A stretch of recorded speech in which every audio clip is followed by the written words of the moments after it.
A couple of weeks ago, when I was working on a paper, it occurred to me I should make a Facebook account because I wanted to access some stuff, and I had like the links for it, but I figured, why don't I just make like a phony, like an alt or whatever on Facebook, so I can like more easily peruse and like collect. I'm trying to keep tabs on certain like right wing stuff, and some of it's happening on Facebook, and the particular stuff I was looking at was like the anti-max or masker people. Like when we were talking like about the activist mommy and me, that episode. Yeah. I had a Facebook basically when I was in college, in undergrad, from 2008 to 2011, 2012. And I remember I was in my senior year and I was like, I'm going to get rid of this. I had a whole host of reasons for doing it, but I was like, my main concern was the kind of like privacy, governmental one. And I was like, ugh, this seems bad. Who knows what I'm going to end up saying on here, whatever. And I deleted my account there and I didn't look back. And so that's been about 8 years more. Wow, and when I went to go make another Facebook account, I made the name, I made it like Jimothy Sklonko or whatever. And I was literally just trying to get through the wizard of like setting up the account. And it was so arcane to me. And impossible. And when I got to the final, like, okay, your account's set up, I'm doing it on a desktop computer, incomprehensible. Like, I could not use it. It became totally non-functional for me instantaneously. And it looked so different than when I'd used it, obviously, a long time ago. It's gone through, I'm assuming, a myriad of updates. And I was just like, I cannot imagine who is using this.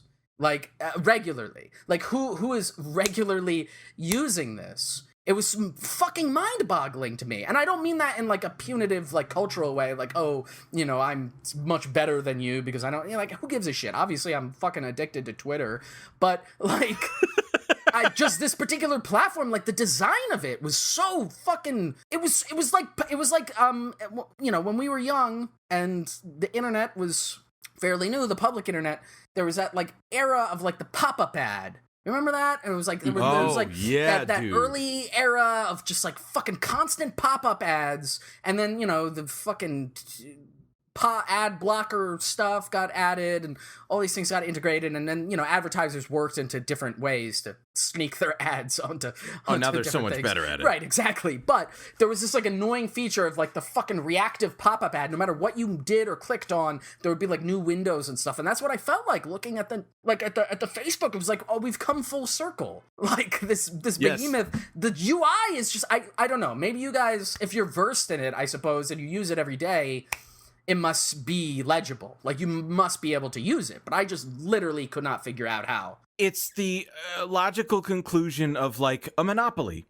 Because they don't have to be good. They just have to continue, their hegemony and, continue. And it doesn't matter because, their actual business model has more to do with advertising than it is to, like, catch up with, what your neighbor from 10 years ago, guinea pigs, is doing, which is what you use it for now.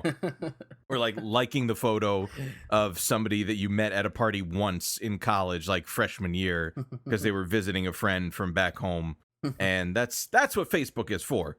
That and, consuming right-wing crypto fascists. Right, yeah. being radicalized by QAnon minions.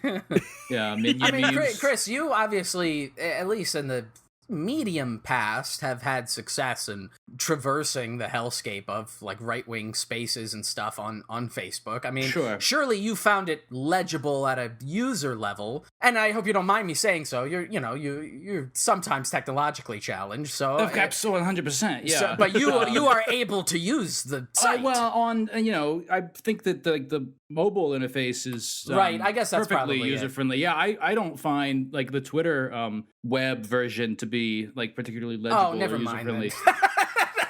Never mind. You're not any kind of control for this. The experiment has gone awry. outing ourselves as crypto boomers, in fact. But that's what I was thinking. I was like, this can't be designed for young people. Like that, and maybe that's my own kind of, I don't know, assumptions bringing themselves to bear and like looking at the design. But I just saw this and I was like, they must have tailored this, because especially on desktop, like who else is using it on desktop? It's probably old people like me, trying to find it. And I was just like, I was trying to think about like, I don't know, like my dad using it, or like, Mima and Pep. Like I was trying to imagine them like looking at this and being able to navigate it, and I just couldn't. It was mind-boggling to me. Listen, when they're like screaming at their nephews about like chemtrails, UI is the least of their worries at that point. I guess that's true. I guess in a way, like I was thinking, like that might be like if the whole, like if you're an old person and the whole like experience of just like navigating Facebook on a desktop computer itself is just like bewildering, right? And like you're like, it's mystifying to you. Mm-hmm. Like if you see like, a news article from like, I don't know, like the Daily Patriot Eagle or something, like some like fake, right-wing website, some blog or something that says like, Nancy Pelosi's wants to cut our Social Security and give it to Hunter Biden for crack money or something like that. Like if you see something like that, and like you might think that if you're bewildered by the whole thing in general, that it has some authority to it. I guess, yeah. Right? Especially when you see it alongside other things from like, real news sources, when you see all that mixed in together, and then you just repeat that stuff. I mean, again, I could be making the assumption too about the desktop thing. I mean, obviously, like smartphones, certainly if you're middle class and and above that, like totally ubiquitous, and a lot of the older people that I know now in my family have those. I think about my dad, because he does not have a smartphone, and like thank God he doesn't. Wow. Like that's literally every day I just say thank God. Yeah, no, I say the same thing about my mom and Facebook. Thank God, man. He's on Facebook though. That's the thing. He's on Facebook. But it's always on a perpetual series of like cheap laptops that for some reason keep breaking, Dad. What's the common denominator? But son, I keep getting these pop-up ads and I can't seem to turn them off. Yeah, I don't know. It is strange and bewildering. I mean, not to say that like, the one that is my preference is like better. But it's just, I guess it's just, I don't know. It's a weird like legibility thing. It really looked like totally arcane to me. I couldn't like figure out what I was supposed to click or what I was supposed to do. It was like I was thrust into the middle of a video game with no tutorial or something. It's just like, what the fuck are all these buttons? It's like, it's way too reactive. But I guess again, that's the point. It wants you to engage with it. It wants you to push all the various buttons on it. So I don't know. Maybe for old people, it's like a slot machine. You just keep pushing, maybe, and then you get 3 minions in a row, and it's just like, kill the Speaker of the House. Yeah. It's your reward. 3 saluting, like, troop minions. Now when I was a young boy, about the age of 5, my teachers taught me I could be the greatest man alive. They told me I could change the world, be whatever I wanted to be. There was no one in the world like me. Every one of us was so unique. I'd not be an average man. No, sir, I'd be no average man. So I had those big dreams. Welcome back, everyone, to Eat the Rich. This is a show about our political economy, late-stage capitalism, and the millionaires, billionaires, and multinational corporations hell-bent on staving off its death rattle. I'm Dwight, and today we have with us Shane. Hello! Wow! Clipping the mics. And we have Chris. Early. Howdy. Yeah, we're getting hot already, man. Okay. Shane, it's all you. Yeah, so, this is one that we've wanted to do since the inception of the show, talking about Mark Zuckerberg and Facebook kind of more broadly. In a certain way, it's an easy target, right? This is somebody who most people are probably familiar with. This is not like, some of the people we cover on the show are more obscure, a little bit more unknown. This is like Zuckerberg is a public figure, and we'll get into some of his examples of being a public figure. I mean, I think the last time I checked, these were $90 billion. Is his net worth? I mean, immensely wealthy, and a fellow millennial cohort. I think he's 36 or 37. Born in 84, I think 1984. Orwell, George Orwell. Oh Yeah. shit! I Yeah. didn't even see Fucking- that. Yeah, and so Kafkaesque as and fuck. that's basically why we wanted to do the episode, because Right. of the tyranny of the censorship Yeah. of big tech. No. Obviously, that's silly, but there is, it's bad. I mean, the legacy of these kind of like giant social media companies and telecommunications companies in general are, very dangerous and threatening, and there are tons of problems that are presented in them, not just the popular ones of discussion, which we will get into in terms of like disinformation and the promotion of like radical ideas and stuff, but these like bigger concerns about like the control that they have, over our data, privacy, like what does it actually mean like moving forward, right? Like within a nominally democratic system or whatever, with people with this much power over what we say and do.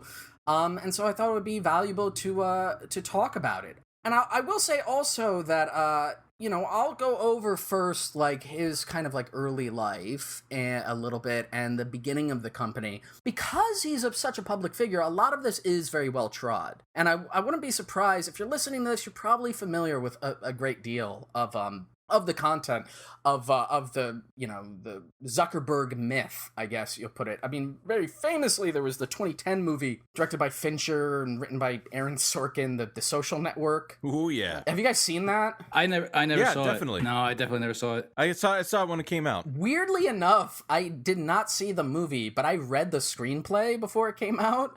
And No. I acted in the opening scene. We had when I was in film school, we had an assignment where we had to like pick a scene from like a screenplay, and so I acted as Mark Zuckerberg in the opening scene for like 2 or 3 different people did the same adaptation way. of the scene, and it was like this awful Aaron Sorkin dialogue or whatever. We should do that for Patreon. Like do a few scenes from it. But anyway, I think like. Again, it's already in there. It's in the popular consciousness. You may be familiar with it, you may be not. But I still think it's worth examining and then to set up and to frame what's happening now in that context. Because I think what gets lost sometimes in the discussions about the problems of technology is that, like, first of all, as we mentioned on an earlier Patreon episode, technology gets conflated with telecommunications, which is what like Facebook is. It's like a software thing on the internet. It's not technology broadly, the idea. But those two things have been conflated very specifically for the purposes of advocating for like Silicon Valley propaganda. But also, even all the concerns and stuff about like fake news or whatever and being proliferated on these sites, that's not a problem that's like unique to the internet, right? Like propaganda or lying or like, government campaigns of like disinformation or whatever have been around since forever.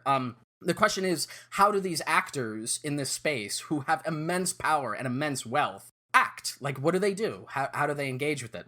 So I guess just to keep things moving along here, I'll talk about his early life. So as Chris mentioned, he was born in the Orwell year, 1984. He was born in Very Orwellian of him.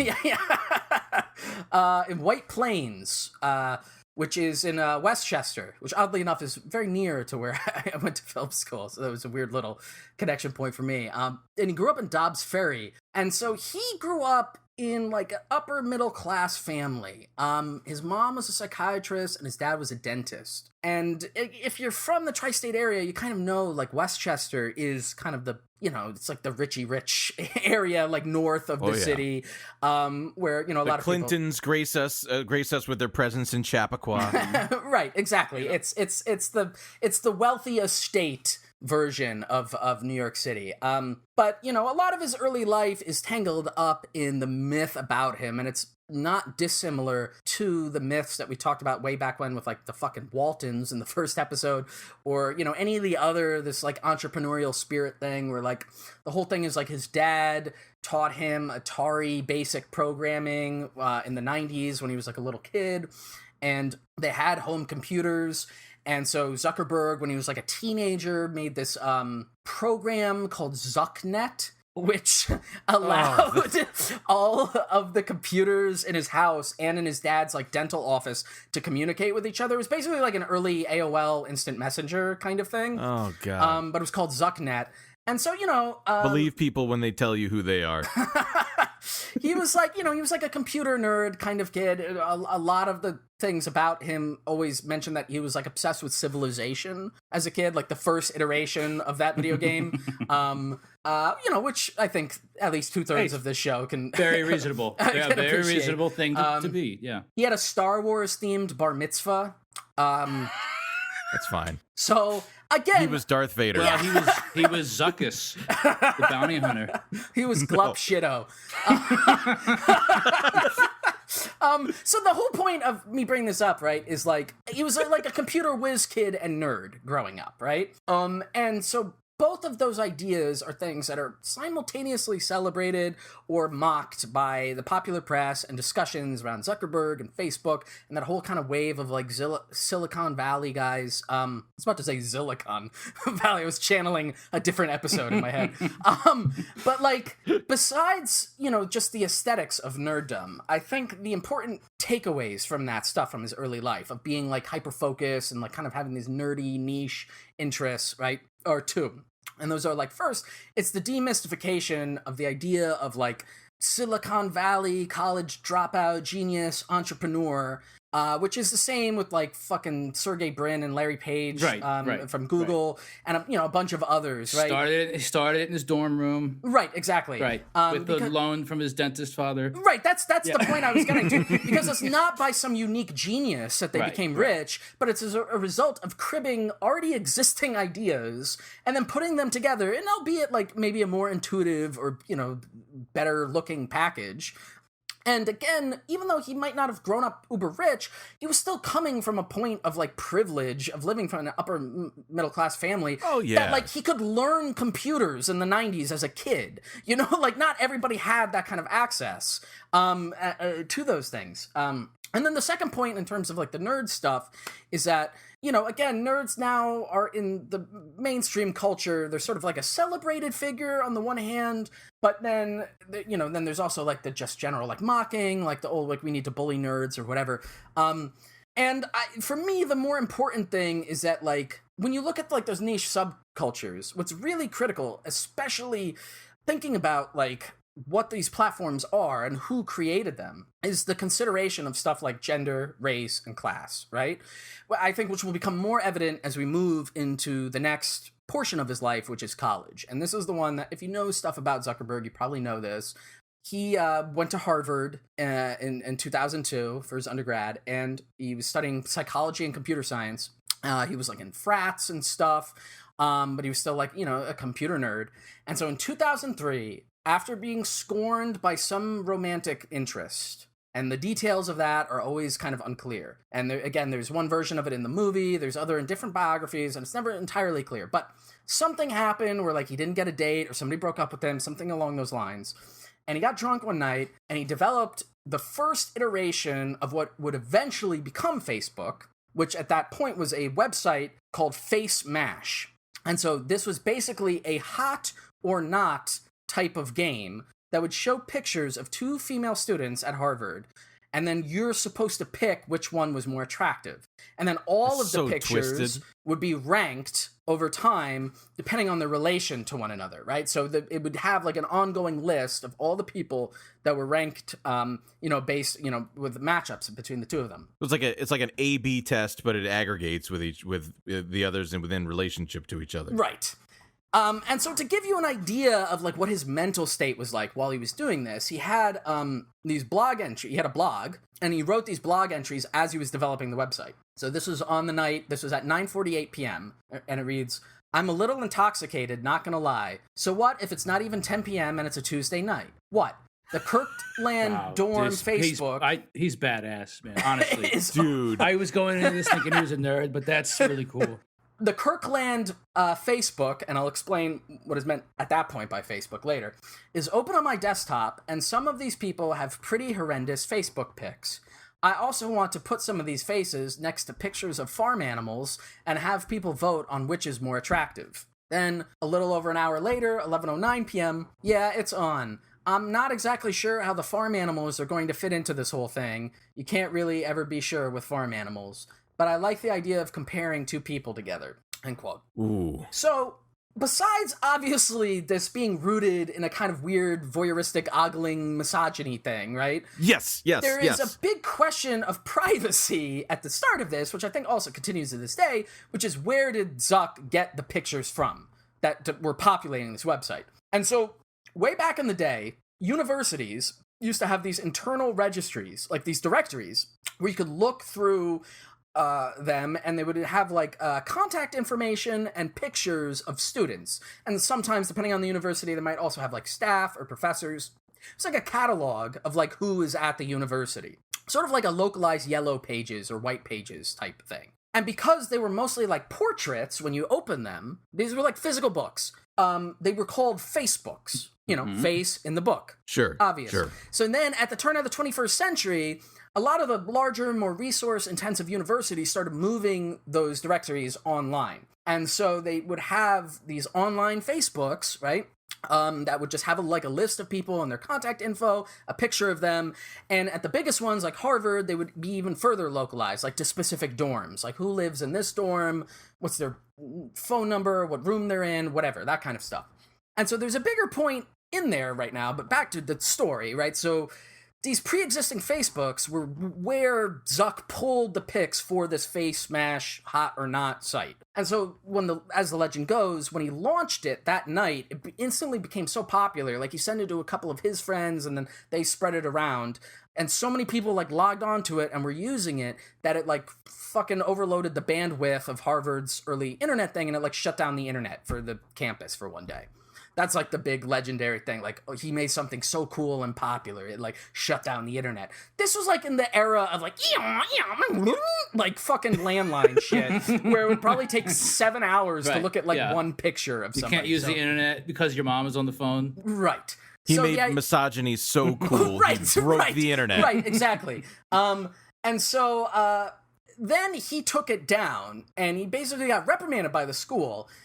Partially because of, like, you know, he broke the internet or whatever, but more because of the privacy violation that this fucking site made. And so I actually found from the Harvard student newspaper, from 2003, it's called the Crimson, I guess? Yeah, the Harvard Crimson's their, like, student newspaper. There you go. I found an article about it. So afterwards, when he faced problems, so the title of this article by Catherine Kaplan is "Face Mash Creator Survives Ad Board." Ad there meaning its administrative board. So it goes, Zuckerberg said he will not be forced to withdraw or leave school for any amount of time, but declined to elaborate on whether the board took some lesser action. He said he was notified on November 3rd that his case would appear before the ad board the day after he decided to take the site down, partly due to sharp criticism of the site's use of ID photos and ranking students according to attractiveness. Comments on the email lists of both Fuerza Latina and the Association of Harvard Black Women blasted the site. I heard from a friend and I was kind of outraged. I thought people should be aware, said Fuerza Latina president Layla R. Bravo, 05,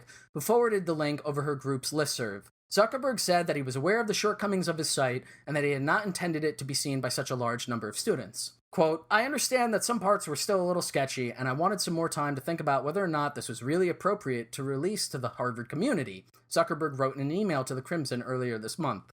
After taking it down, Zuckerberg decided that criticism of the site was too strong to repost it. Quote, issues about violating people's privacy don't seem to be surmountable, he wrote at that point. I'm not willing to risk insulting anyone.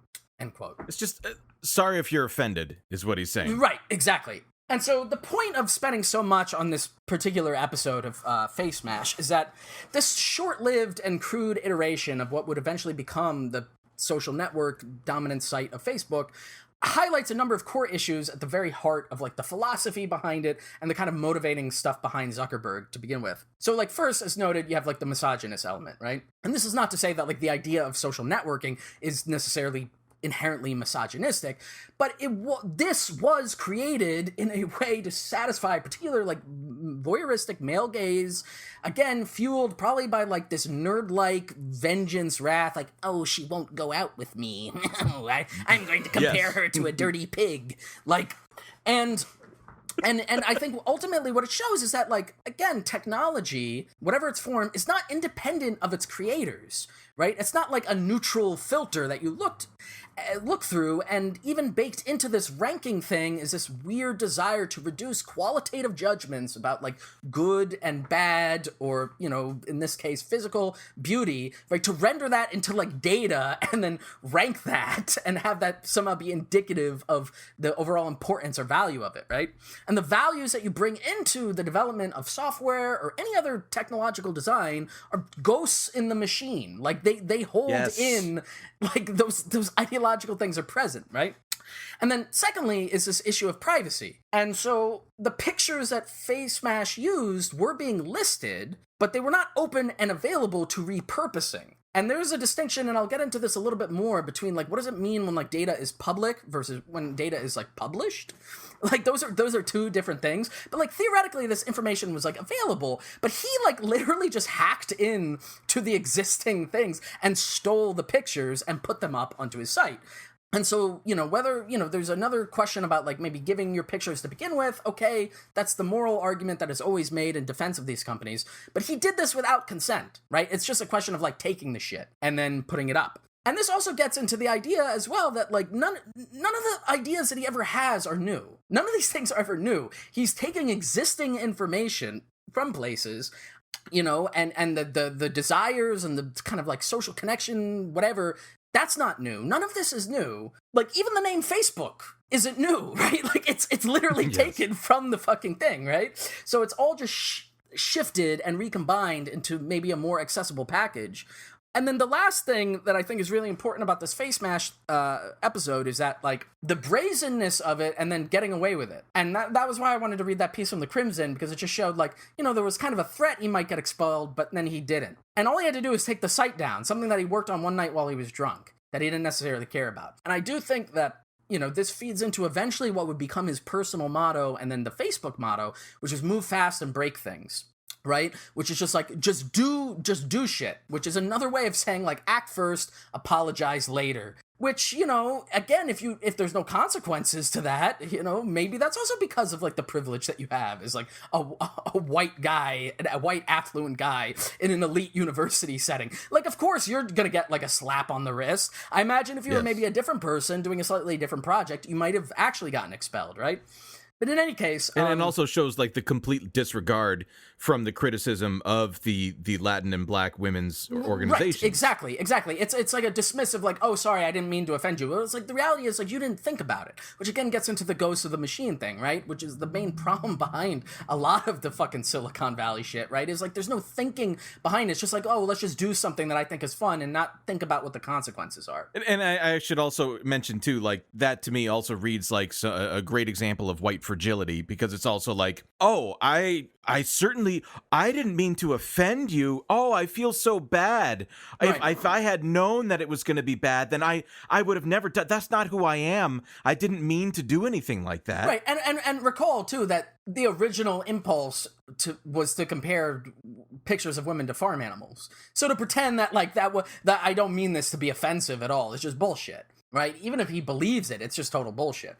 So anyway, moving past that, right? So the way this story goes, and this is the bit that is very well covered, again, in that particular film and in a lot of other things about it you might know, like the very early beginnings of what actually was the Facebook website. So the next year, he starts developing what is going to become the Facebook, which was the original title of it. And he takes this idea of FaceMash and says, let me do some changes to it and kind of expand the concept a little bit.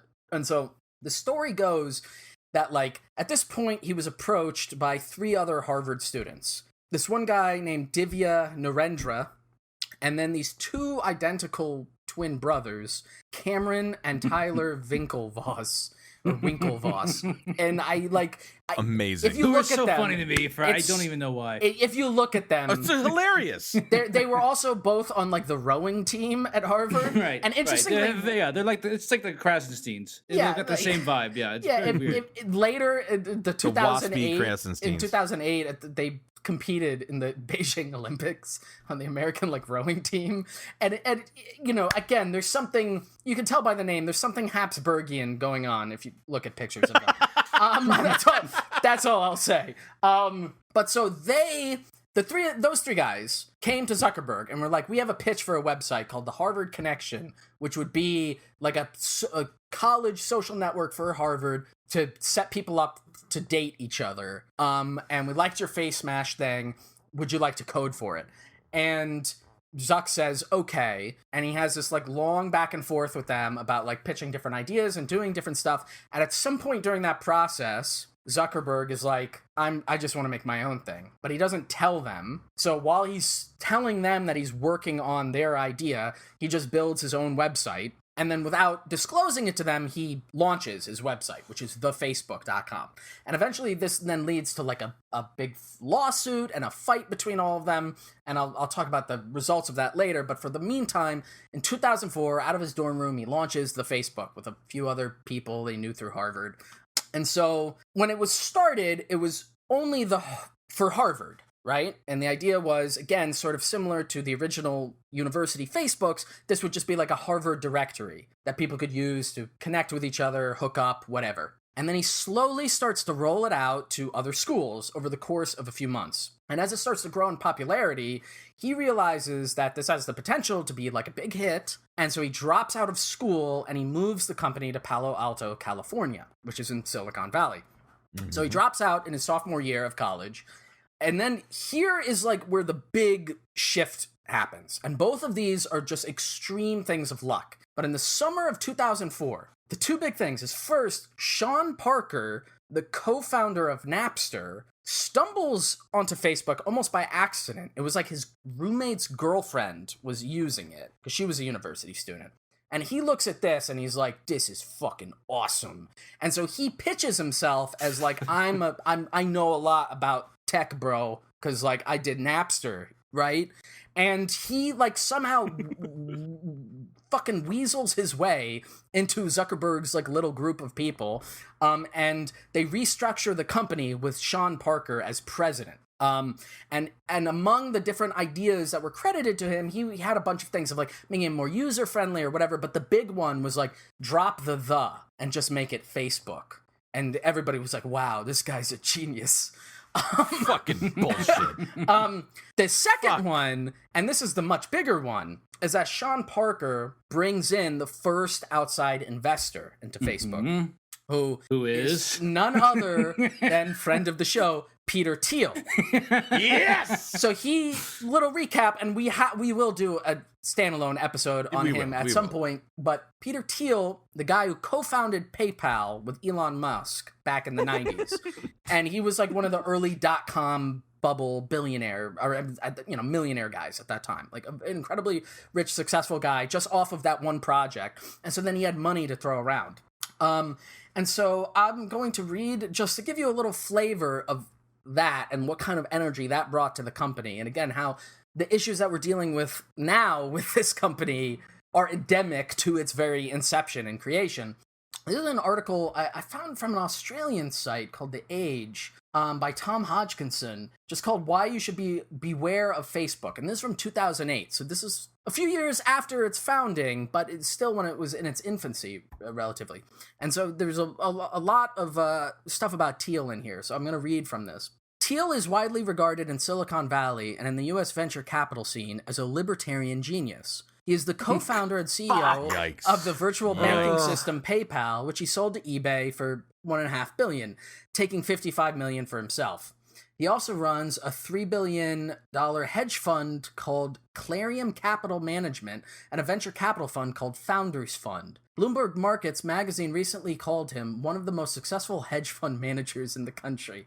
He has made money by betting on rising oil prices and by correctly predicting that the dollar would weaken. He and his absurdly wealthy Silicon Valley mates have recently been labeled the PayPal Mafia by Fortune magazine, whose reporter also observed that Thiel has a uniformed butler and a $500,000 McLaren sports supercar. Thiel is also a chess master and intensely competitive. He has been known to sweep the chessman off the table in a fury when losing, and he does not apologize for this hyper-competitiveness, saying, "Show me a good loser and I'll show you a loser." But Thiel is more than just a clever and avaricious capitalist.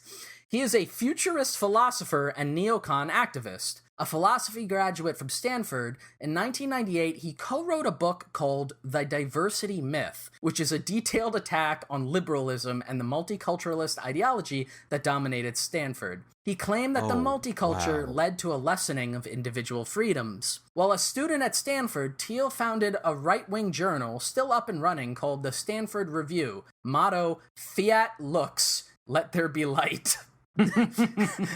Thiel is a member of the Vanguard.org, an internet-based neoconservative pressure group that was set up to attack MoveOn.org, a liberal pressure group that works on the web. Thiel calls himself way libertarian. Anyway, there's a bunch more in here, and like I said, we can get into Thiel on a separate episode. But he's the first investor in Facebook. And, and then he is like a consultant. He's like, I see big things for the future of this. So in 2004, they have a new president and they have this new huge chunk of outside cash coming in. By the start of 2005, they have over 1 million users. And at this point, remember, it's still restricted to college campuses. This is like, the idea is this is a website for college students to meet and connect with one another. And so then later in that year, in 2005, they start adding the features that have become synonymous with the platform, like uploading photos, and then more importantly, like tagging people in photos, right? Being able to identify various, people, especially in like big party photos or whatever at college, to generate that kind of, content and drive that engagement. They also then in that year expanded to high schools. And they start making like high school versions of Facebook, right? And I believe at that time, even to register with the site, you needed like an @edu. Yeah, Correct. no. When I first made a Facebook when I went to college in 2006, it was still only available to college students. I think it changed like just a few months later. Yeah, no, that's what I was gonna get to. What were you gonna say, Dwight? No, I remember when I first got it. At the time it was only like private schools. Right, and right. It hadn't really rolled out to public universities yet where I was, and so I just I looked on and looking in from the outside like a fucking like tiny like fucking Tiny Tim in a Christmas Carol, just like, please, I'm cold. I want to post My Chemical Romance. So, and then otherwise in 2005, the other amusing anecdote is Sean Parker, the president of Facebook, gets busted for coke. He was having a guy can't party. Have some fun. So he's forced to resign, so he's out. And then it's in early 2006 that they open up membership to corporate employees. And then by later in that year, by September, membership is opened up to everybody. So those were like the watershed moments, right? That was then like, okay, now anybody can log on to Facebook. And so, of course, at this point, it starts to grow exponentially in its membership, and it starts to get offers all over the place for other companies who want to buy the platform, right? And so I have here an article from the Financial Times from 2007 that talks a little bit about the kind of early offers in terms of, again, thinking about like, how does any of this fucking make money, right? Like where does the money come in to any of this? So reading from this Financial Times article from September 10th, 2007 called How Facebook's Founder Aims to Use His Network, it goes, when Mark Zuckerberg walked away last year from a reputedly $1 billion offer for Facebook, the social networking site he had launched from his Harvard dormitory 2 years before, some predicted it was a decision that the 23-year-old internet prodigy would come to regret. It was less than a year since Rupert Murdoch's News Corp had bought MySpace, the world's biggest social network, for then eye-popping $580 million. That deal sparked a frenzy of interest in websites that allow people to find each other and share messages, photographs, and other personal information online. MySpace had shown that money could be made from the tendencies of users to spend large amounts of time on such sites, where information, including advertisements, spread rapidly among friends. Still, the notion that Facebook could so soon command a valuation nearly double that of its larger rival struck many as far-fetched. The fickle nature of web audiences and the slew of sites popping up in an attempt to cash in on the social networking craze meant that, in walking away, Mr. Zuckerberg risked missing his chance to become a very wealthy man at an age before many people land their first full-time job. But he had bigger plans. Even today, as pundits are beginning to predict that Facebook could become the next big internet powerhouse, Mr. Zuckerberg suggests that outsiders have yet to realize the company's true potential. Quote, "What we're building is probably underestimated by most people," says the Facebook founder in an interview with the Financial Times at the company's offices in a downtown Palo Alto, California. "Communication is really inefficient. If we can improve that just a little bit for a lot of people, that's a massively important thing for the economy of the world." Psycho shit. I like the idea that Facebook was to make communication more efficient and more clear. Again, as we'll go into it. There's a lot of other stuff from this era, but basically the gist of it is there were many offers on the table for him to sell the company and to move past it and take a big payout and go do something else. But he was like, no, I want to keep building it and I want to keep growing it. This article also mentions, it has an interview with Thiel, who, still having his early investment in Facebook, kept, just making up numbers. And he said, at this point, I'd guess Facebook is worth at least $8 to $10 billion. And that's all he kept doing. He just kept saying it was worth more and more and more. Yeah, but it becomes real when they do that. Right, exactly. That's the purpose of doing it. Especially what we learned from our last episode with Alexandra Skaggs, about these hedge fund guys essentially just tell a story. And it's that story that becomes the reality. They don't need to show that, hey, we're able to predict when fucking oil is going to crash or whatever, and therefore we're going to make a lot of money. It's just literally hey, in the case of Ray Dalio, I like to berate my employees until they quit or cry or have a mental breakdown, and therefore I fucking get the best out of them. And they're like, oh, sounds great. Here's $400 million. Right. It's the same thing. It's like Donald Trump being like, well, frankly, this weekend I'm worth $10 billion. right, exactly. Yes. It's the same kind of absurd energy. I mean, there was direct money coming in through advertising, but again, it's all this speculative thing of how much is it really worth, right? How much is the actual entity worth? Now, the other big move in 2006 that I wanted to talk about very briefly it was the introduction of the news feed. And so, if you're a younger person, if you're a Zoomer, say, and you've grown up with all of this stuff, this probably doesn't seem like an innovation or something, new, it seems ubiquitous. But this was a new thing, and basically the idea was, before the news feed, everybody would have their Facebook pages, and you could, click to look at somebody else's Facebook page and see, oh, did they update it? Do they have, new information? Are they still in that relationship? Whatever weird stalker shit you wanted to do, but you'd have to search it out. The news feed meant that everybody you were connected with was now in a pool, an endless stream of information that would come up on your homepage. And this freaked fucking Facebook users out.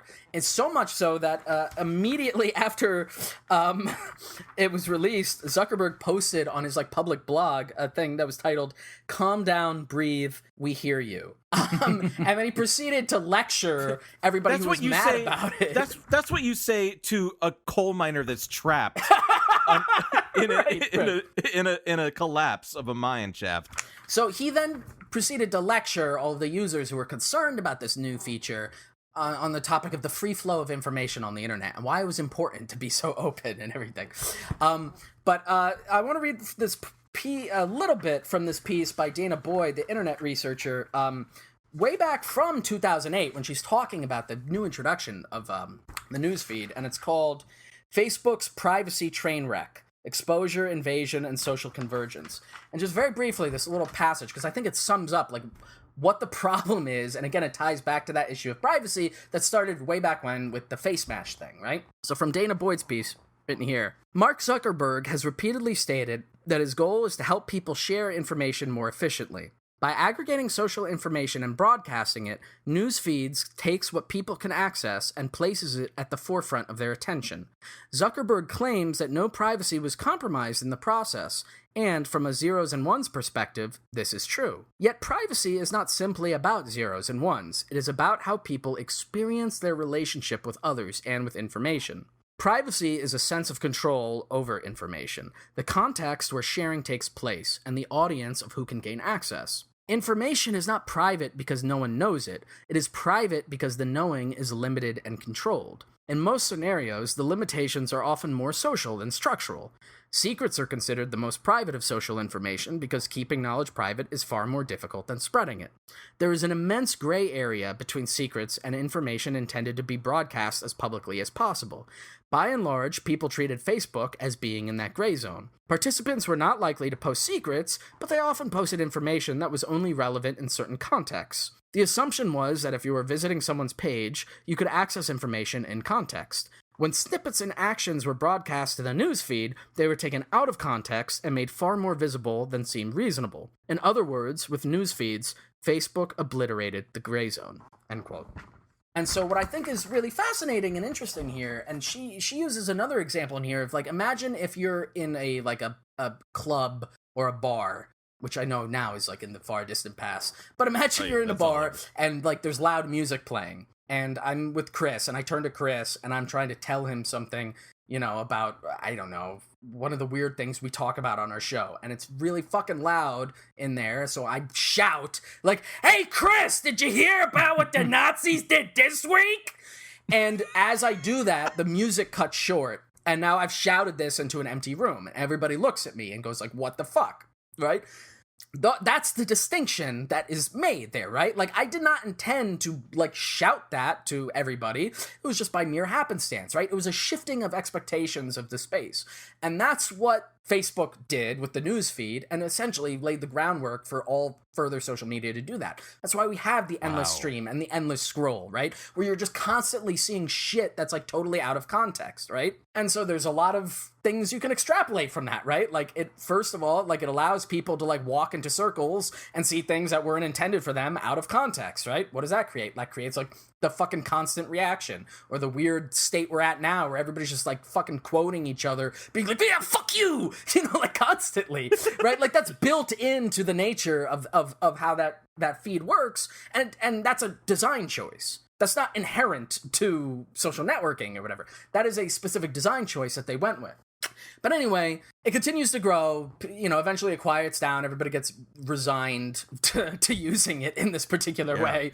And then in 2008, the two big moves, or the Facebook settles the lawsuit it has with the Winklevoss Winklevoss. with the Winklevosses, and it gives them 1.2 million shares of the company, which, again, speaking to the speculatory nature, at that time was valued between $45 million and $300 million. Just made up. Just like what? Like, Fake. That's a big gap. Yes. That's like a big one way or the other. But in any case, the other major landmark in 2008, and Dwight, you could probably speak to this a little bit, but that's when they moved their headquarters out of Palo Alto to where but Dublin, Ireland.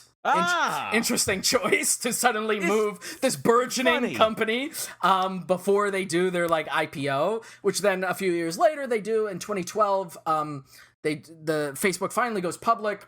The share price is $38 a piece, which values the company at $104 billion, which was the largest valuation of any company to date at that time. And so the last two bits I have here, just on that, is then a few years after that, in 2014, remember how I said the Zuckerberg slogan was "Move fast and break things"? Right? Yes. In 2014, he announced that the company would be changing the motto from "Move fast and break things" to "Move fast with stable infrastructure."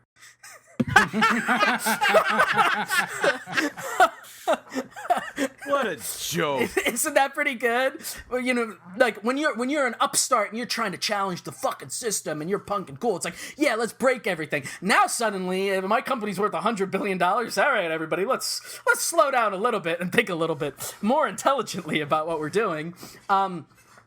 And then lastly, again, thinking about like, and we've talked about this before on the show, but thinking about like ultimately how does Facebook make money? Why was it valued at $100 billion? Why did it catapult this like fucking hoodie wearing civilization playing? Not that there's anything wrong with those two things, Chris, but like, like, why did it make him like one of the richest people in the fucking world, right?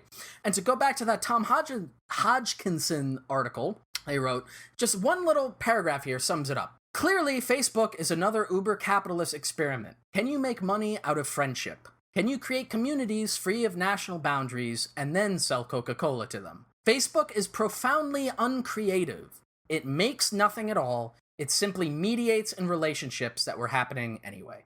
And we've talked again on the show about how these companies, essentially what they're doing, it's just the injection of capitalist logic into social relationships, right? Where now the interactions that we have with each other, with the way you communicate with your loved ones and keep in touch with them, now just have a middleman who's trying to either sell you, again, some fucking moronic product, or alternatively trying to convince you that like white genocide is happening. Like that's right. That's the other thing. So that's Facebook's early rise, right? And in a tight hour. I mean, and you know what you failed to reminisce about, Shane, and I'm sorry to out you in front of this, but you didn't talk about my favorite Facebook feature, which is the early ability to poke. Oh, you can't do that anymore? I don't know. I don't use it. Yeah, me neither. But do you remember that? It was Of just course, like, yeah. so we actually want to incorporate the use of being able to poke someone because frankly it's like a cute little thing to do, but just like a little nudge to say like, hey, I'm here, and maybe we could like have a communicative experience together. I'm on Facebook right now. I'm gonna see if I can poke somebody. Poke me, bro. Poke me, bro. Poke me, bro. I don't think I can poke, do bro. it. I don't think I can do it anymore. You can't put. They take it away. You Our can't. pokes. Yeah, this is what they took from us. I just, that last quote from Tom Hodgkinson, Shane, just really, to me, like, again, let's just like cut to the chase here. Facebook's shareholder value that they propose, the value that they propose to their shareholders is that they have monetized our interpersonal communication. Yes. They have financialized our interactions within our communities and within our networks. Hyper local. Between meaning between family members as well as within a town, within your nation, and in internationally and abroad. And the point is for them to financialize that. Yes. For shareholder gain.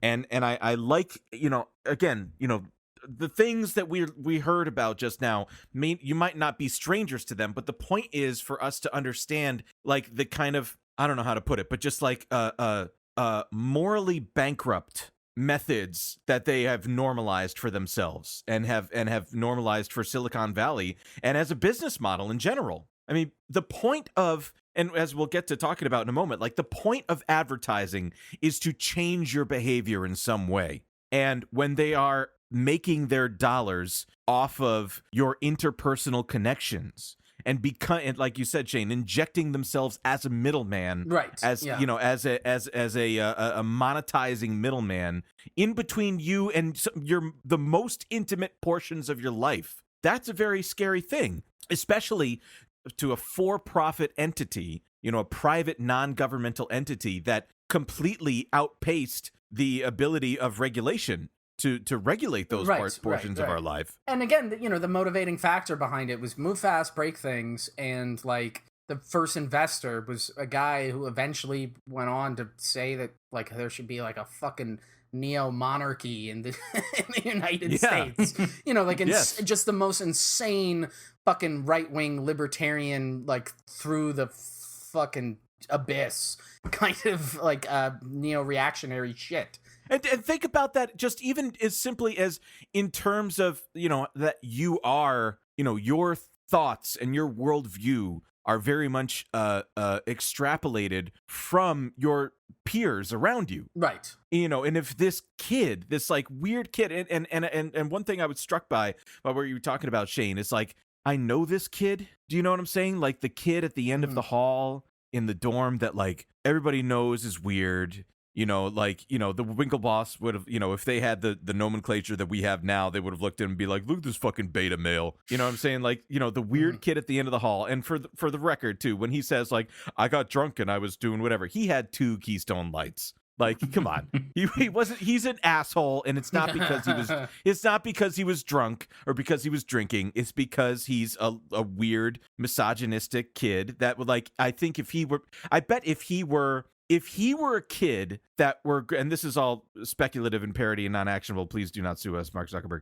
But if he were a kid that grew up on Facebook, like, he would have easily been dragged into the alt-right pipeline. Oh, yeah.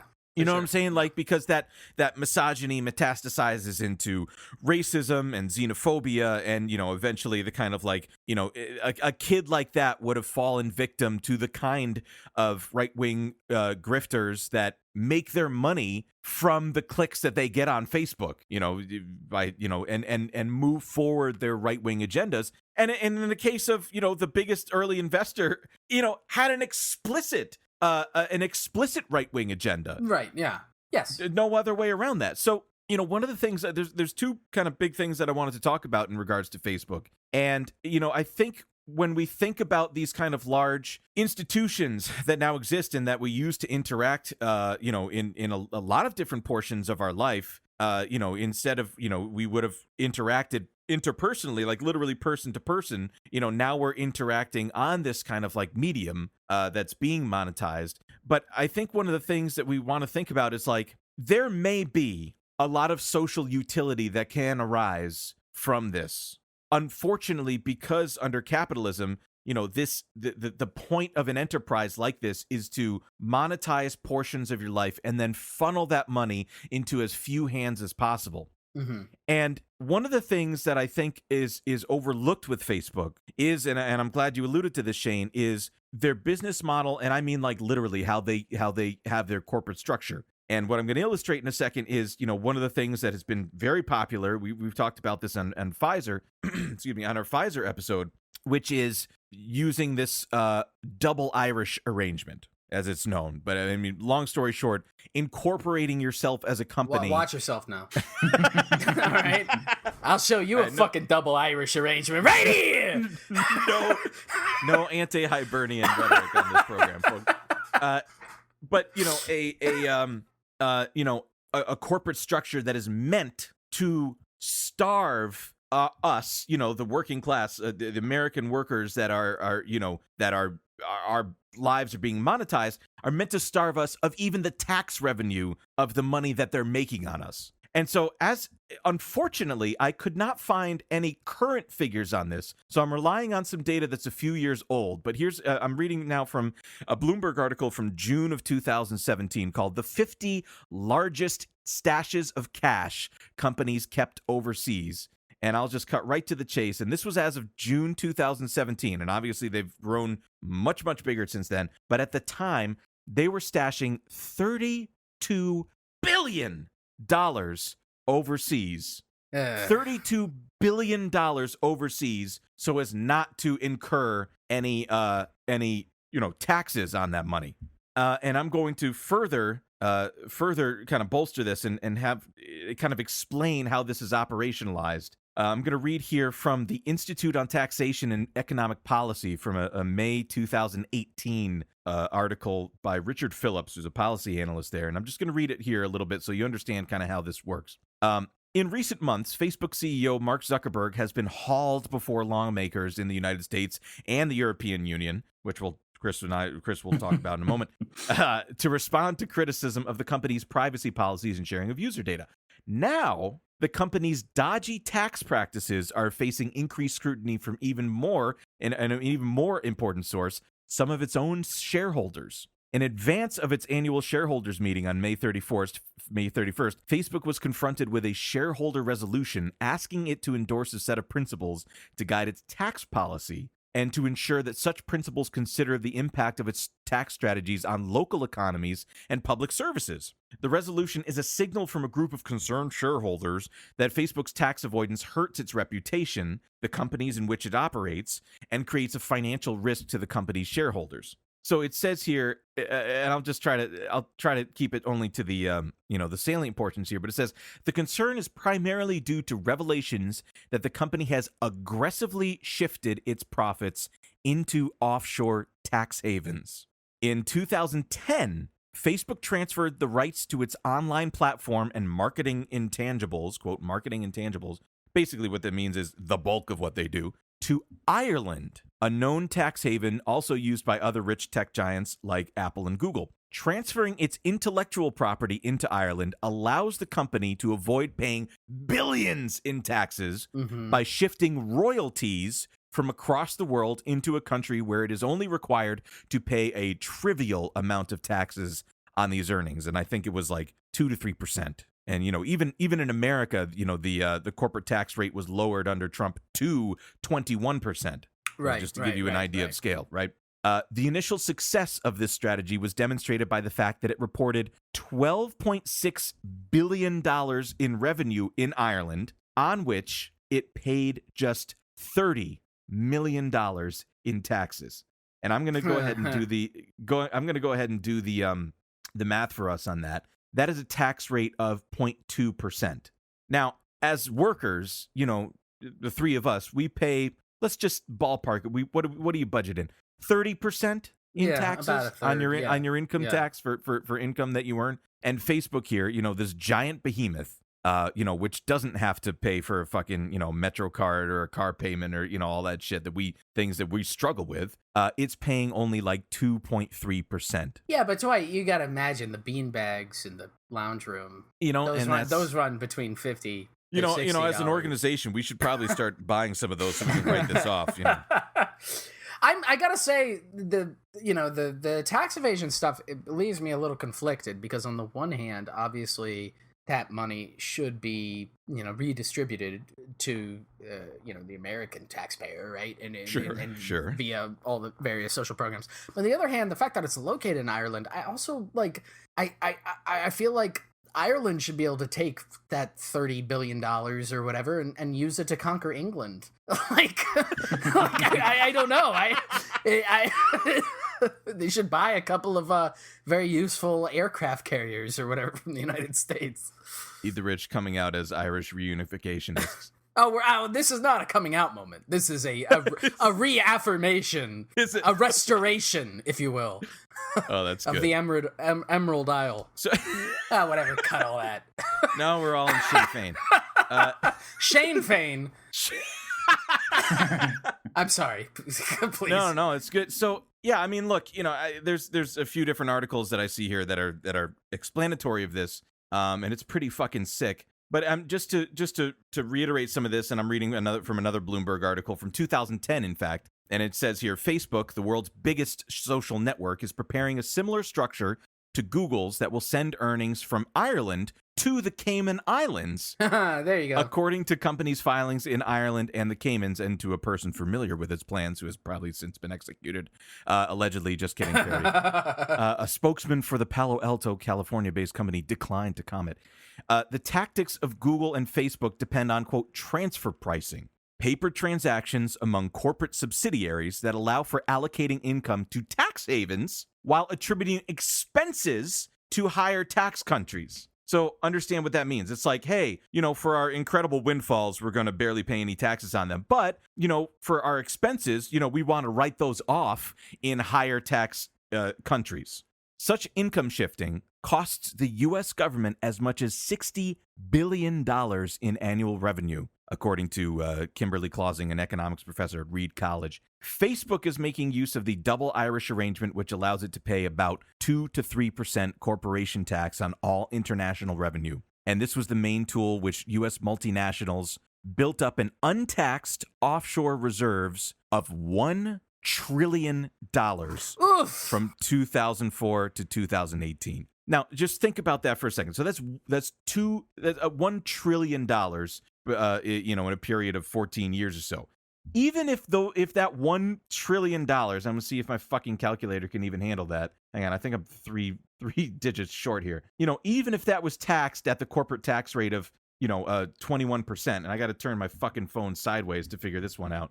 that, I don't know, the 2.1E11. And long story short, it's a lot of fucking dough that we are owed as a society that they are using, their tax haven and their, enormous legal department prowess to avoid giving us. And that proposes a big problem for us. Why? Because they are monetizing our interpersonal connections and not offering any of the recompense of a corporation's taxes back to us.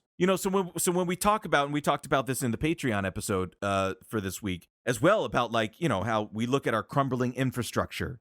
And we gave the example of Chambers Street in Lower Manhattan, the subway station, which just literally looks like a fucking cave, like with literal stalactites and shit like that, but with brand spanking new surveillance technology, quote, keeping us safe. It just goes to show you like the priority of the state. And I really wanted to give this, to give this topic explanation so that those that are listening can understand that, like, yes, Facebook, allows you to check out, that one person you met at a party 17 years ago's guinea pig pictures. But like also they are changing your behavior by advertising. And we're going to get, in a little bit, we're going to get into, how they change our political views as well.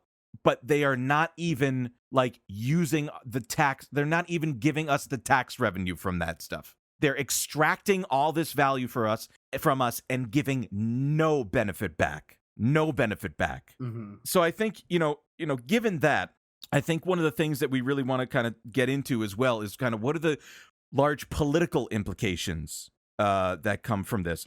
One last thing that I just want to say about this is we can use, I want to echo James Taylor when he said this out loud. I'm dead serious about this. When he said this out loud, I think it was from a movie or something like that. But what did he say? Fuck Facebook. So Chris, I think, given these kind of like societal ills that they're causing with their huge, maneuverings, their tax maneuverings, clearly there should be some sort of public oversight, both in the United States and abroad for the ills that they are causing our society. And how does that work exactly? Well, I mean, they brought it before Congress so that they could yell at him about all sorts of boomer Facebook issues that they have. But before we get into that, I have to just point out, and I didn't know this until just about a half hour ago when I decided to look it up during this program, that Mark Zuckerberg has a Twitter account that he has not posted on since January 18th, 2012. And that really? That last tweet, this is really grim stuff, but this most recent tweet of his from 8 years ago, almost now, has become like a depository for people to like yell at him or like to present him like business propositions and like all like this. Oh man, I'm just like I was like just doom scrolling this list of like all of these replies, and it's like people whining about wanting to get their account unbanned, like I was banned. Really grim stuff. I mean, honestly, like I'm seeing people like posting about like their medical conditions, I guess, like looking for money or something, like right, like real poor shape, as well as like MAGA people yelling at him about China and like liberal people yelling at him about Russia. And this is grim. It is grim. I'm trying to find, because there's a few of them. Oh, here's one. Can you please have your staff start an appeals process for suspended or blocked accounts? They blocked my account for zero reason. I have a feeling there was a reason. Right. Yeah. Well, some of them were pretty funny. Some of them were like, Mark, look at my new technology. Here's a presentation about it. Like this is my research. Yeah, this is really good for you. Please, sir. So that's grim. I didn't know that existed. But yeah, like the Senate and like the congressional hearings and like the EU hearings. First of all, the EU hearings I found very funny, and I sent these pictures in the Discord last night. I didn't know who any of these fucking people were. I knew Nigel Farage. He was the only one I recognized on that panel. But like everybody on that panel of the EU, like they were all like vaguely in a way, but all extremely European looking, but like a vague, extraction or whatever. Like there's the one guy that had like this weird like Boris Johnson bowl cut and these like glasses, and there was another guy that had like he had this like little mustache and a soul patch, and he was wearing like a black, just like a totally black shirt that was like unbuttoned, like the top 3 buttons were unbuttoned, and he was wearing like a gold chain necklace. Yes. Like extremely European looking guys. But I watched that one, and I watched like the U.S.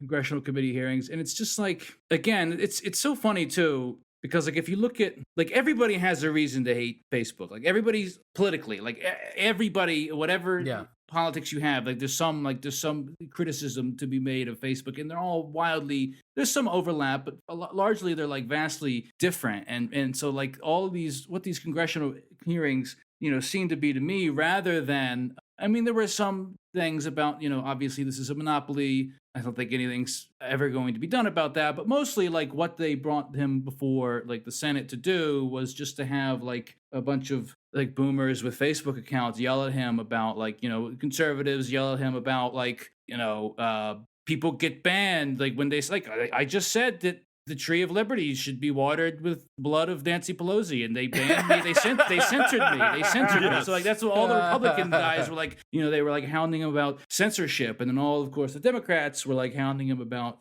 bullshit like Russia, like the $100,000 or whatever that was spent on like ads from Russia or whatever that supposedly convinced people that Hillary Clinton is somehow corrupt. You could have done that for free. Right?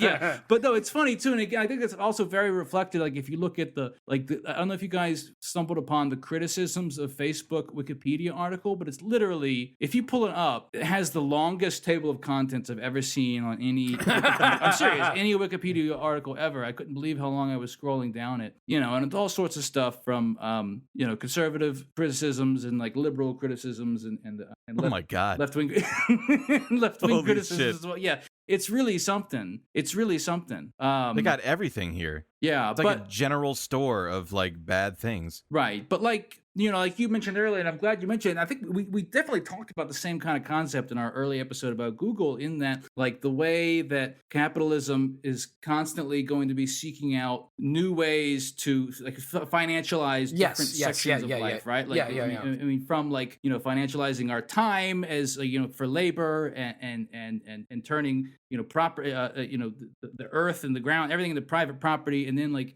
to not only like we've got to this point where it's like not only like we're now financializing like our most private thoughts and moments, right? And like, right. Targeting ads to us in a way that like I get ads, I swear, for things that like that I don't put on the internet. It's like they like like they definitely dude, do you ever find like Go ahead. No, I was just going to say the business model, right, that eventually comes out of it is not just what the surface understanding of internet surveillance is, which obviously does happen, which is like, oh, I post an opinion, or I say like, I like pizza, and then I get like a pizza ad. What it does is they aggregate all of that data and they construct a profile for you. Right. And then within that profile, it's like infinitely niched.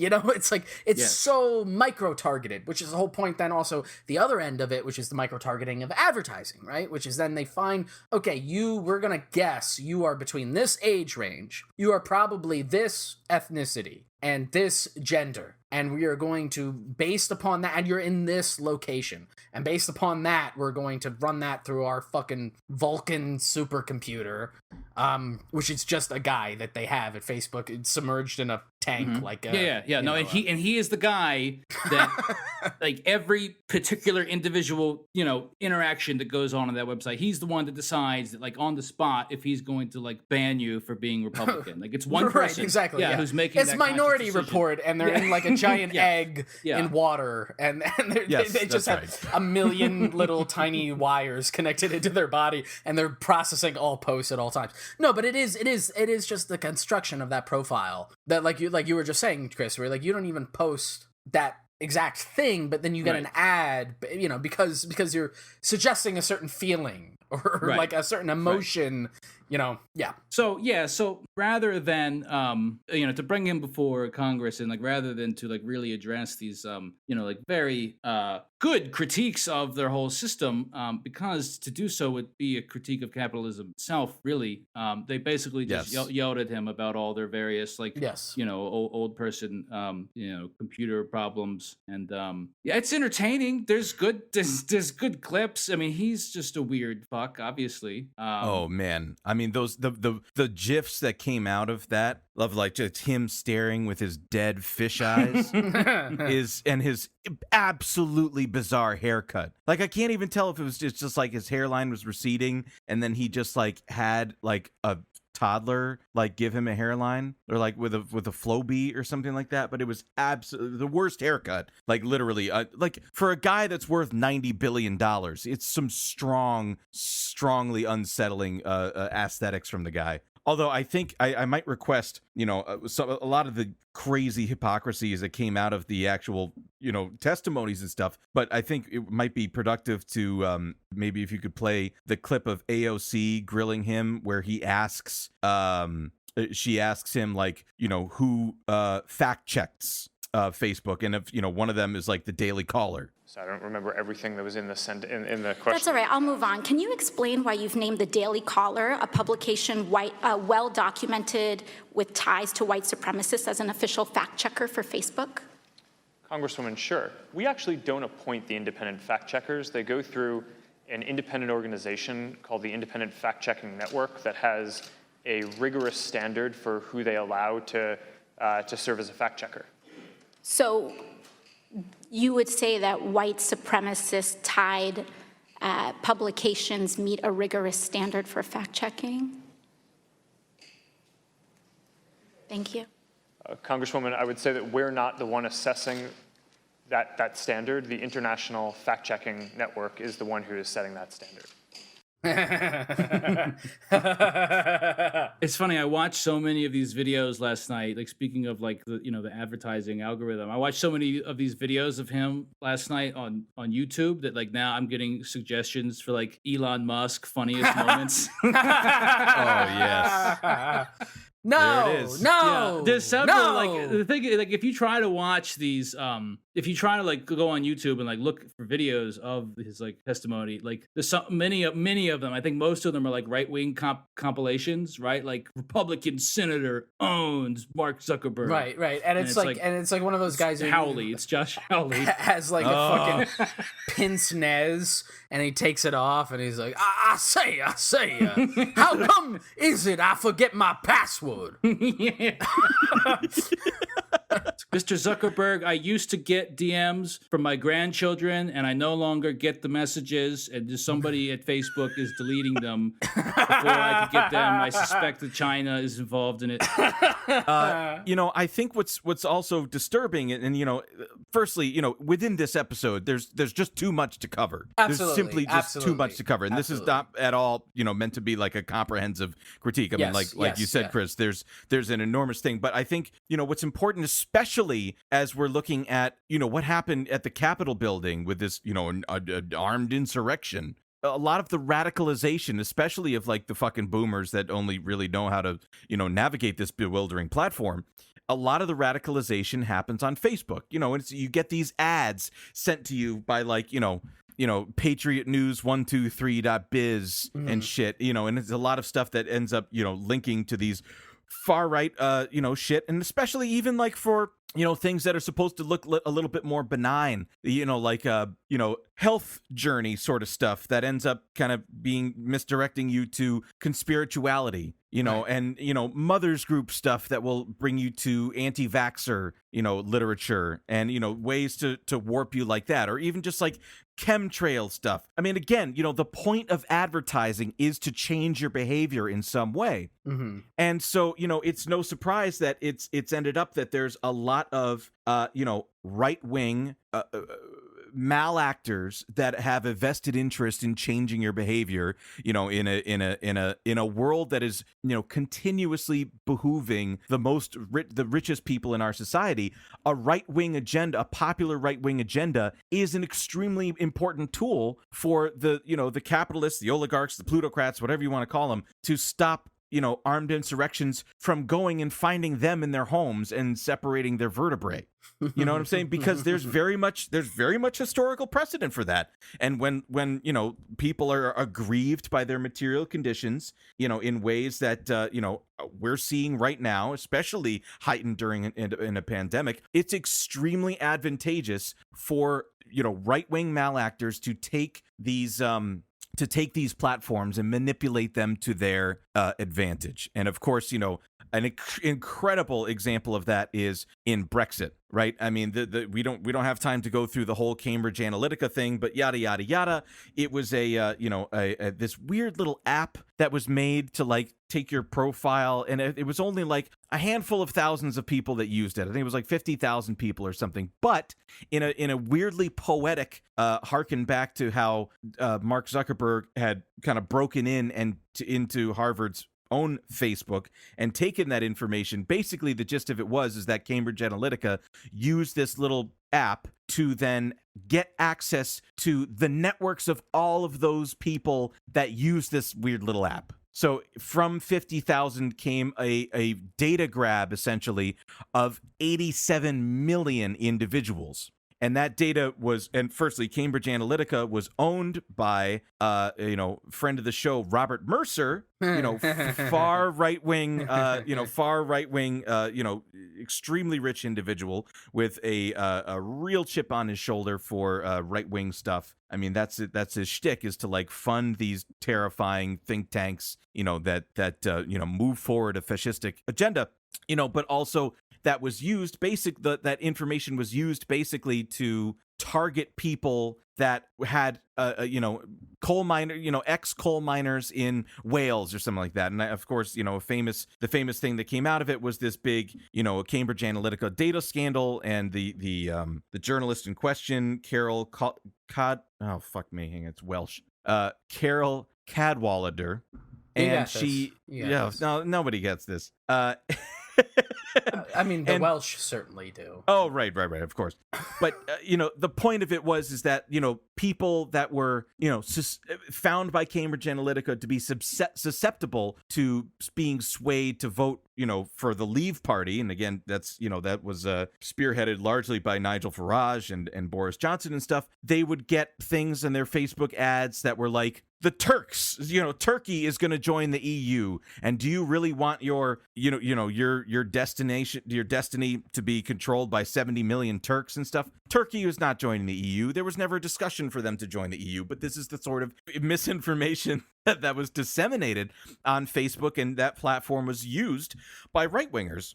And so another really good example of this is in Myanmar. And I'm going to read this for a second, but one of the points that I wanted to make is, and Shane, we were talking about this kind of before the show, which is that like in developing countries, Facebook is often used as the internet. Yes. As the interface that people interface with. Facebook partnered with a bunch of other major telecom companies to set up internet.org, which was pitched as like a kind of like a, let's make the internet available to everybody, particularly, in the global south, right, where they might not have the access for that. But what that actually means in practice is that in a lot of places, particularly in South Asia, and Southeast Asia, that like the internet is Facebook, right? Like when you're using the infrastructure, when you're connecting to it, you're connecting through the entire thing has been built by Facebook, which again speaks to a certain kind of monopolistic control, right? It's not like one website among many on the internet. It is literally the entirety of the internet. But please. No, and that's exactly what I was thinking about in kind of preparation for this episode. Was like, I remember, when the internet was enjoyable, like in the late 90s, early 2000s. And before I met you too. That's correct. That's correct.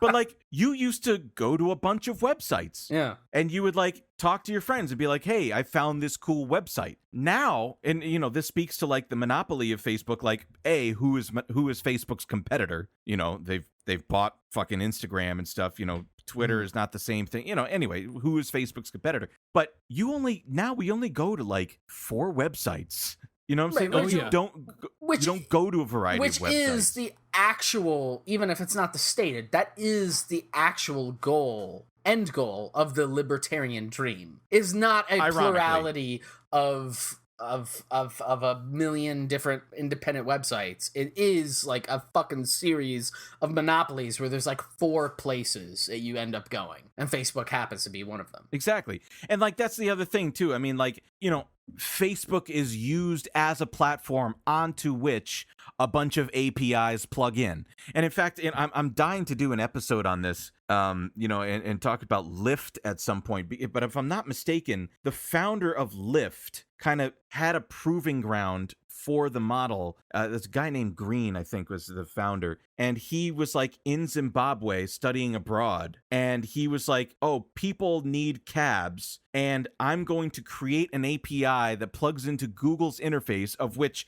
everybody in Zimbabwe has like, a phone that can plug into Facebook, and they can hail a cab using this Facebook API. I'm paraphrasing a little bit, but that was kind of the gist of it. And then, he came back, he left college, came back and started Lyft.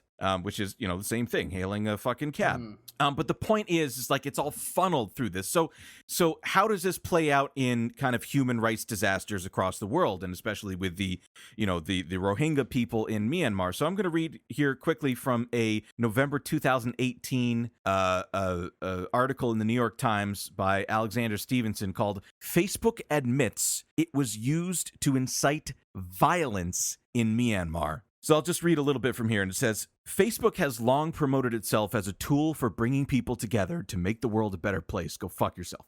Now the social media giant has acknowledged that in Myanmar, it did the opposite, and human rights groups say it has a lot of work to do to fix that. Facebook failed to prevent its platform from being used to, quote, foment division and incite offline violence in the country, one of its executives said on Monday, citing a human rights report commissioned by the company.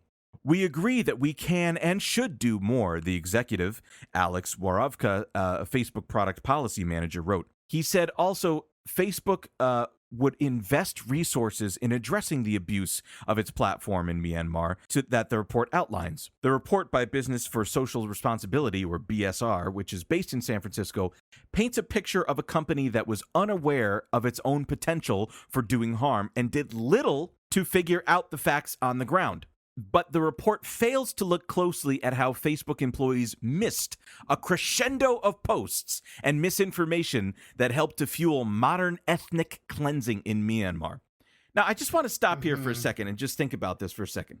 If I designed a website and I posted the website and I hosted the website, and as a result of that website existing, like there was a murder, like that website should be closed down.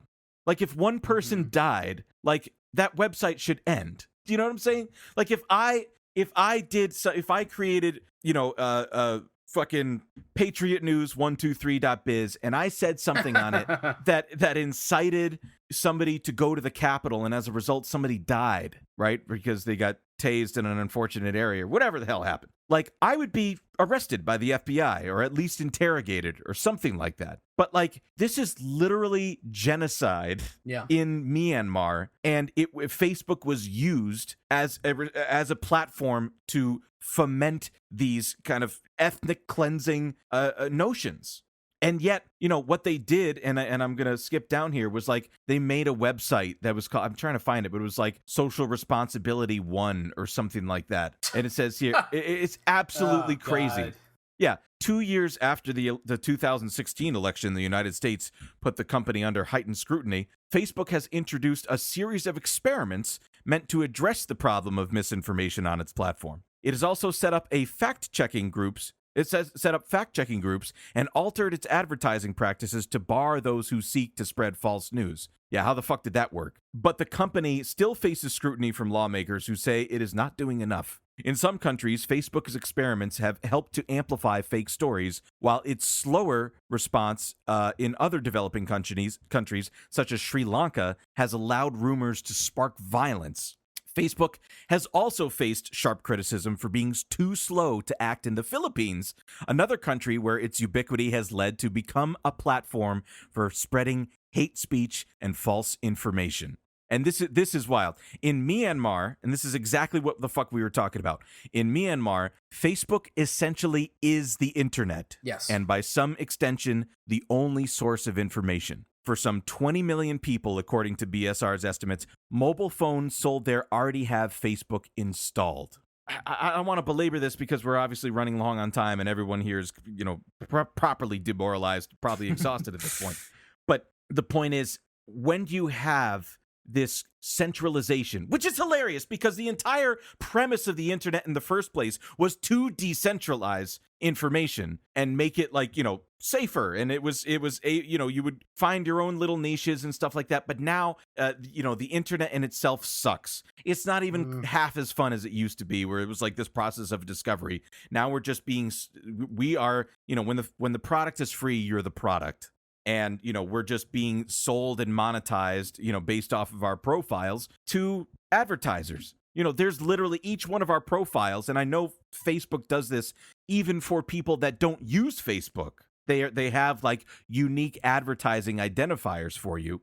Those roles, those like profile roles, are sold, and there's different prices for different people based off of who's more susceptible to advertising. And again, like, in the case of these instances of ethnic cleansing, genocide, and especially in Southeastern Asia, where Facebook is used as a main jumping off point for everybody on the capital I internet, there is malactors that have the funding to create ethnic violence and to sway people. And, I think that there was definitely some real reasons that Brexit occurred. And again, that happened, only a few months, and was a kind of harbinger for the Trump Trump winning the general election in 2016. But like, if everyone is centralized onto one platform for information, and there's no public oversight or accountability of the information that goes onto there, and in many cases,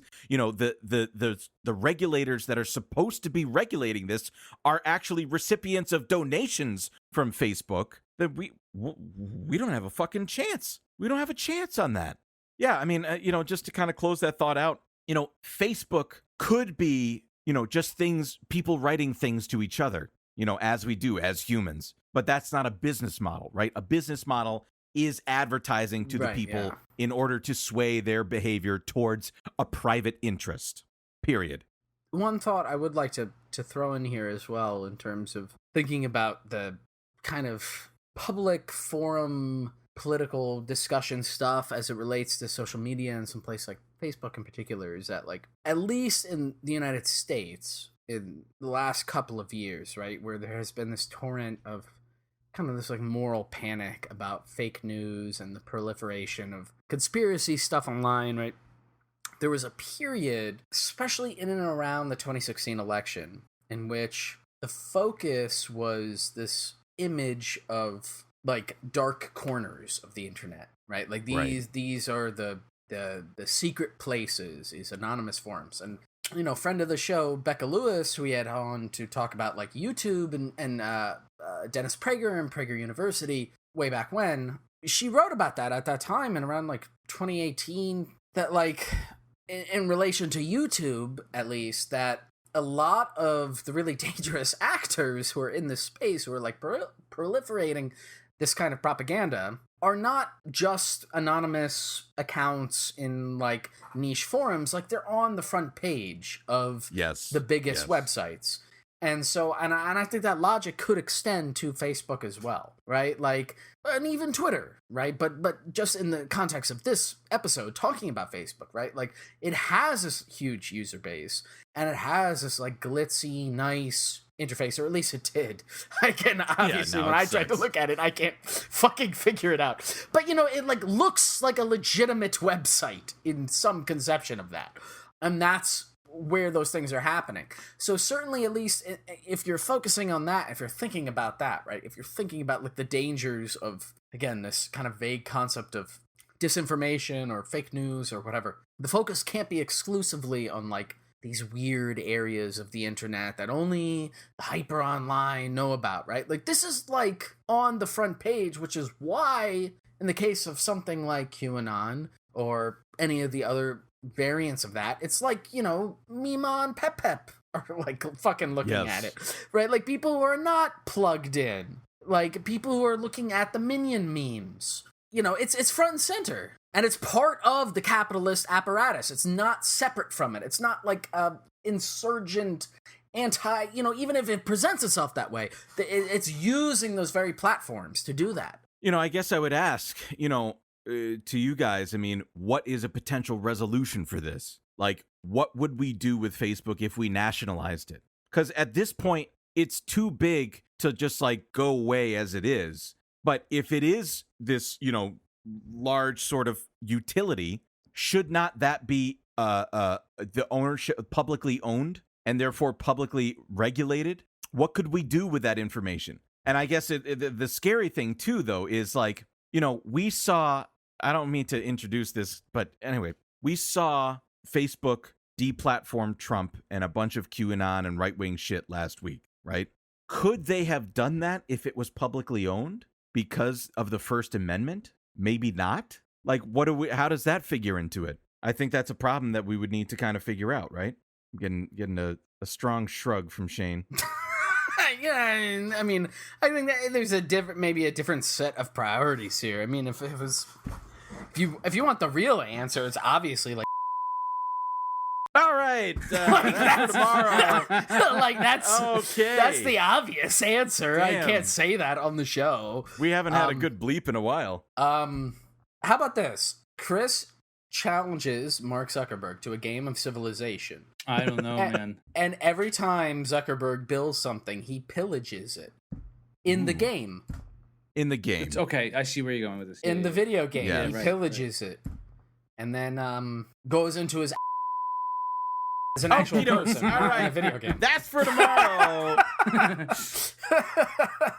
I think that's enough demoralization for everybody on this topic. I mean, again, like, we definitely, there's so much to go into with this, but, these are the kind of things that we need to think about when, parsing out the difference between capital efficiency and social efficiency, or capital utility and social utility.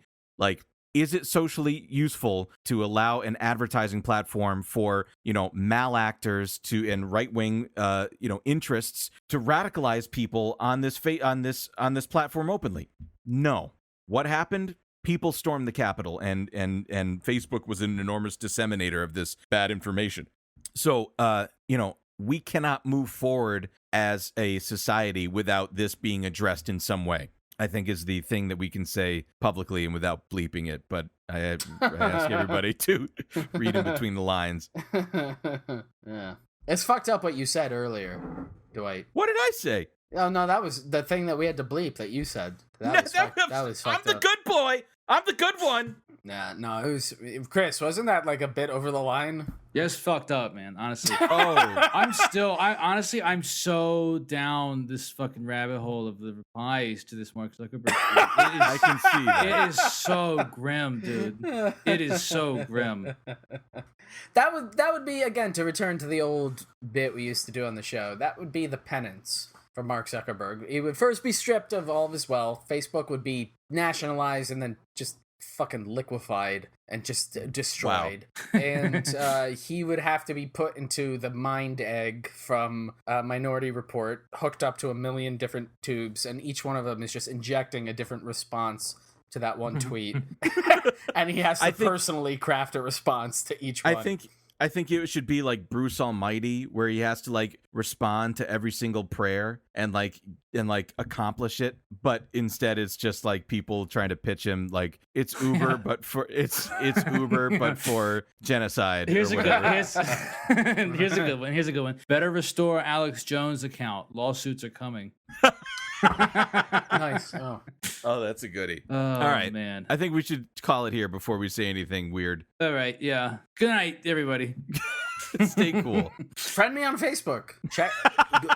Look on Facebook for Jomothy Slanko.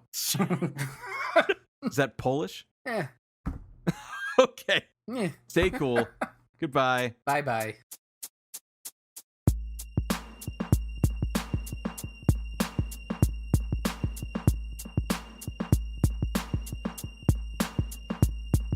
My profile pics gotta represent the best of me. Now who is this motherfucker friend requesting me? Oh, I remember this kid back from elementary. Gotta decline his bitch ass cause he beat me in the spelling bee. I'll accept this guy cause he seems pretty neat, but I won't say hi when I pass him in the street. And I'll greet this bitch with a gift cause I'm fly. It's a little stuffed bear with a twinkle in the eye. I keep my status fresh so they know what I'm doing. Gotta study, then read, then eat. Now I'm fluent. Hope I get sympathy posts on my fucking wall cause I let my dog's death be known to them all. I'm deleting my friendship with Tom and Billy D, cause I see they had a party and didn't invite me. Bite me, motherfuckers. Oh, what's this, a notice? I got tagged in a photo in Jimmy's Ford Focus. Everybody knows you can't displace Facebook. Everywhere I go, from place to place, face don't disgrace the nation. Make your own Facebook, live your own life, but base it on Facebook. Everybody knows you can't displace Facebook. Everywhere I go, from place to place, face don't disgrace the nation. Make your own Facebook, live your own life, but base it on Facebook.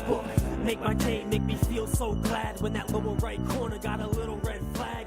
I don't even use AOL, it's whack. I holler